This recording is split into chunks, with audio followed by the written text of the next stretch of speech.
Hey, what's your sign? Excuse me. I am a Christian homeschooler. I don't believe in such stupid things controlling every aspect of my life. Sure about that?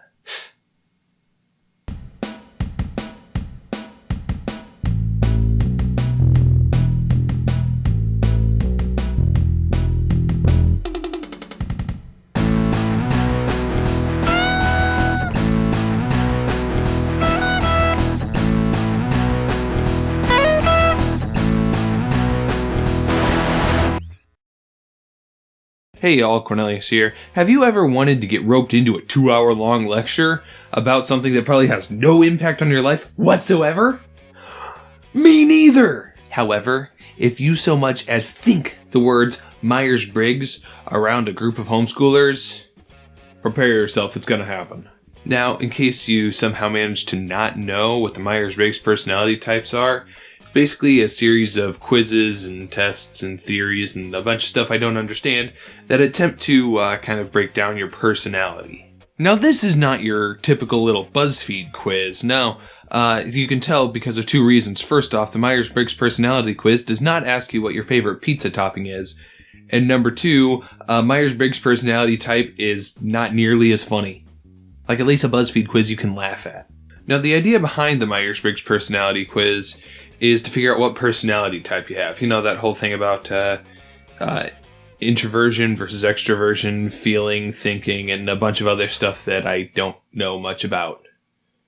Despite the numerous times I've gotten in-depth lectures about how it works, I kind of ended up tuning out after a while. Now, I'll admit that the Myers-Briggs personality test can actually be interesting and helpful. I took my Myers-Briggs test. Or more accurately, Abby read the questions and I gave the answers because, you know, the whole dyslexia thing. Now, my Myers-Briggs personality type pretty much nailed me to a T. But here's something about Myers-Briggs personality types. They can be good, but there's one thing they are not. And that is a freaking horoscope that defines every aspect of my life from now until forever. Now, you see, in all my years of being homeschooled, I noticed that homeschoolers, for some very odd reason that I don't understand and I can't explain, tend to take this whole Myers-Briggs personality thing way too seriously. For example, I've known of times when a girl liked a guy and then figured out that they didn't have enough complementary or opposing personality type categories, and she started to reconsider the relationship on that. Now, I get the logic behind it, of, you know, some personalities probably won't get along too well, but my issue is that we are limiting ourselves based on a collection of letters. I mean, if we look at that example, do personalities play a role in relationships? Yeah, sure, of course they do. But you know what plays an even bigger role in those relationships? The people actually in those relationships. And at the end of the day, I think we can all agree that communication, respect, mutual trust, stuff like that is much more important to a relationship as, let's say, is he more thinking and she more feeling. You know, you can work past that. I've seen it happen. And this isn't just limited to people in romantic relationships. If you get somebody who they get really stressed out, they're in a stressful situation, and then they lash out, and then they defend themselves by, instead of saying, you know, my bad, I've been under a lot of stress lately, they'll go, I'm sorry, it's just, I'm a feeling type. You do realize how stupid that sounds, right? The fact is, your personality traits do not excuse you from your adult responsibilities. It's okay to act more emotional, but it's not okay to shirk your responsibilities of acting maturely just because you're a feeling type. And this whole thought train also goes the other direction.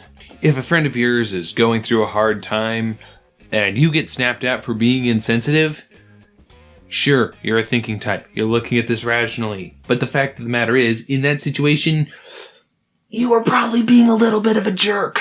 A mature, responsible adult knows when to put their preferences aside for the sake of someone else's needs. And if you can't bring yourself to be more emotional, your rationality is just too strong, step away. Just give them some space. When the other people have calmed down, then come back in. When you're mouthing off will not get you punched. This is advice I really wish I would have known in, like, high school. The fact is, in situations like this, it is your responsibility to keep yourself in check, not everybody else's responsibility to understand how your brain functions. All of this does bring me around to my opening point. You see, the ancient Greeks and Romans used to use their astrological signs as excuses for bad behavior. If they were to get in an argument with somebody, it was clearly because the stars were not in alignment that day. If they and their significant other just broke up, clearly it's because their signs were not compatible. And not because they were not compatible. One of them just did something that was a real jerk move. Clearly it's because one of the planets just screwed them up in the head, you know? Those stupid planets up there, gajillions of miles away, just... They're such jerks, don't you know? If we want the Myers-Briggs personality test to stay as a productive and useful tool for people to understand themselves and others, we need to quit using it as a scapegoat for our own stupidity. Instead of saying it didn't work out because I'm an INTJ and she's an ENFP, something the script says ESFP. I don't understand this stuff. Like I said, I don't really care about Myers-Briggs. Just, I got lectured on it enough times. You'd think I would be an expert by now. I'm not. It'd be more appropriate to say, yeah, we just both have flaws, and it didn't work out. That makes a lot more sense. It doesn't sound like some stupid made-up scapegoat that doesn't solve anything. Instead of saying our personalities didn't mesh, maybe a better thing to say would be, it's just the relationship wasn't healthy enough for us to want to salvage it. Or we just couldn't get along. Or there were trust issues. Or the answer that literally every guy is really hoping to hear whenever this kind of stuff comes up. I don't want to talk about it. Those are the most beautiful words sometimes. That is assuming you actually don't want to talk about it and not just you want to avoid a long drawn out conversation because you're afraid of getting other people roped into your problems, because that doesn't solve anything. At least that's what my therapist keeps telling me. Don't blame your bad decisions on your Myers-Briggs personality types. Don't use them as a scapegoat to get out of just situations that you feel bad about and you just don't want to take credit for. Just take responsibility, take ownership of your own mistakes. People will respect you more for it. Hey, thanks y'all so much for watching. If you enjoyed this, then be sure to do the like, comment, subscribe thing, because it bolsters my ego and I like it. It makes me feel good. Also, if you'll notice in the last video, there was a brief snippet in there that was a joke about a shirt that I made, and it was also the thumbnail. Yeah, that kind of stuff is real. Like, I have been making shirts. There's a link to the Teespring store. I realized that this channel is so small that making merch doesn't make any sense. That's why it's not merch. It's just stuff that I think is funny. Enjoy! Thanks, y'all.